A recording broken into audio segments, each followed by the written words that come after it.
किसी ने क्या खूब कहा है कि पाप क्या है पुण्य क्या है मुझे पता नहीं, लेकिन अगर मेरे कारण किसी के चेहरे पर हंसी आती है तो वो पुण्य है, और मेरे कारण किसी का दिल दुखता है तो वो पाप है। नमस्कार दोस्तों, स्वागत है आप सबका मेरे चैनल पे। फिर हाजिर हूं मैं आपके सामने एक छोटी सी कहानी लेकर। कहानी छोटी लेकिन सीख बड़ी। एक कहानी है एक डाकिया की। डाकिया जो कि घर घर जाकर डाक दिया करता है। लोगों के द्वारा लिखे हुए लेटर लोगों के घर तक पहुंचाने का काम उस डाकिया का है। एक बार उस डाकिया के पास एक ऐसा पत्र आता है जिस पत्र पे लिखा हुआ पता इससे पहले उस डाकिया ने कभी पढ़ा नहीं होता, क्योंकि उस घर पर अभी तक कोई पत्र आया नहीं था। डाकिया वो पते को पढ़ता है और उस घर पर पहुंचता है। घर के दरवाजे को खटखटाता है और कहता है कि तुम्हारा पत्र है।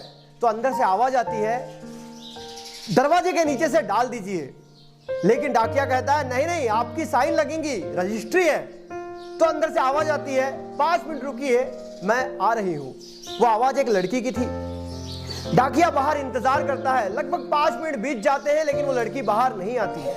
और डाकिया मन ही मन सोचने लगता है कि कैसे लोग हैं, मैं इतने देर से यहां खड़े होकर इंतजार कर रहा हूं और ये लोग दरवाजा भी नहीं खोल रहे हैं। और लगभग 15 मिनट के बाद एक लड़की दरवाजा खोलती है।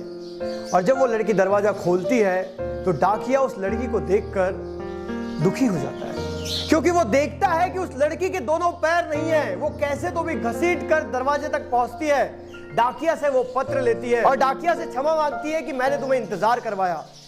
डाकिया उस लड़की को पत्र देता है, उसकी साइन लेता है और वहां से निकल जाता है। लेकिन डाकिया के मन में एक बात घर कर लेती है कि मैं 5 मिनट भी इंतजार न कर पाया। मैंने न जाने उस घर में रहने वाले लोगों को क्या क्या कहा कि कैसे लोग हैं, इंतजार करवाते हैं। और डाकिया ये बात सोचकर दुखी होने लगा। कुछ दिनों के बाद डाकिया के पास फिर एक पत्र आया और वो पत्र भी उसी एड्रेस का था। एक पार्सल था बड़ा सा, जिस पार्सल को लेकर डाकिया उस घर पर पहुंचा और उसने फिर उस दरवाजे को खटखटाया और कहा कि इस पार्सल को मैं यहीं रख देता हूं और इसके साथ के लेटर को मैं दरवाजे के नीचे से अंदर खिंचवा देता हूं, आप ले लीजिएगा। लेकिन अंदर से आवाज आई, रुकिए, जाइएगा मत, मैं आ रही हूं। डाकिया फिर कहता है, आप नहीं आए तो भी चलेगा, आप बाद में ले लीजिएगा। लेकिन लड़की कहती है, नहीं रुकिए, मैं आ रही हूं। और वो लड़की 10 मिनट के बाद लगभग दरवाजा खोलकर बाहर आती है। और बाहर आने के बाद उस पार्सल को लेती है, उस पत्र को लेती है। और डाकिया कहता है कि अब मैं जा रहा हूं। तो लड़की कहती है, बस 5 मिनट रुकिए, मैं अभी आई।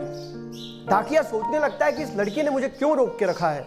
वो लड़की अंदर जाती है और कुछ देर बाद बाहर आकर नीले कलर की एक जोड़ी स्लीपर लाकर उस डाकिया के पास देती है और कहती है कि तुम इस चप्पल को अपने पैरों में डाल लो, ये मेरे तरफ से तुम्हें गिफ्ट है। डाकिया उस लड़की का उपहार लेकर मन ही मन संकोच में आ जाता है। उसे दुख होता है कि इस दुनिया में मेरी तकलीफ किसी को नहीं दिखी, लेकिन इस लड़की को दिखी। जी हाँ, वो डाकिया बिना चप्पल के घर घर जाकर पत्र बांटता है और ये चीज उस लड़की ने देखी और इसीलिए उस लड़की ने अपने तरफ से चप्पल उस डाकिया को भेंट दी, जिस लड़की के खुद के पांव नहीं थे। दोस्तों, छोटी सी कहानी, लेकिन ये कहानी हमें बताने का प्रयास कर रही है कि हमारे अंदर की संवेदना मर चुकी है, हमारे अंदर के इमोशंस मर चुके हैं। हम बहुत जल्दी लोगों को जज करने लगते हैं। अगर लोगों ने थोड़ी सी भी गलती कर दी तो हम सीधा उनकी बुराई पर आ जाते हैं। हम बहुत जल्दी उस व्यक्ति के बारे में निर्णय ले लेते हैं। इसलिए अपनी जिंदगी में बात ध्यान रखो कि इमोशन से संवेदनाओं को जिंदा रखो, लोगों के प्रति प्यार जिंदा रखो।